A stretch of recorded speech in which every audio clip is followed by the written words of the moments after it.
আজকে আমি আমার এই সবজি খেতে কীটনাশক দিয়ে দিলাম। তো হ্যালো বন্ধুরা, কেমন আছো সবাই? তো লাস্ট একটা ভিডিওতে আমি তোমাদের দেখিয়েছিলাম আমার সবজি খেয়ে, তো সেই সবজি খেতে কিন্তু অনেক পোকা লেগেছে। সেই জন্য আজ আমি আমার সবজি খেতে কীটনাশক দিব।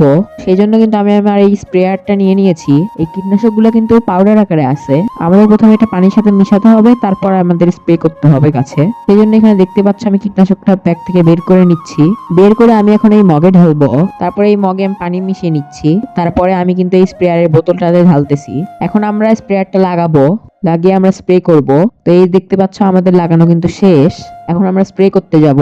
প্রথমে আমি আমার পেঁয়াজ খেতে স্প্রে করব, তারপর কিন্তু আমি বাকি সব গাছে স্প্রে করব। এখানে কিন্তু আমি মূলার গাছে স্প্রে করতেছি, দেখতে পাচ্ছ তোমরা। তারপর কিন্তু আমি বেগুন, তারপর অন্যান্য যেসব গাছ আছে সব গাছে কিন্তু স্প্রে করব, কারণ সব গাছে পোকা লেগেছে। আশা করতেছি গাছগুলো এখন ঠিক হয়ে যাবে। তো এই গাছগুলোর আপডেট পেতে চাইলে কিন্তু অবশ্যই চ্যানেলটিকে সাবস্ক্রাইব করে দিবে। তো আজকের ব্লগটা এই পর্যন্ত ছিল। কেমন লাগলো ব্লগটা সেটা কমেন্টে জানতে ভুলবেন না, এবং ভালো লাগলে ভিডিওটিতে একটি লাইক দিবে। আজকের মতো এই পর্যন্তই ছিল। বাই।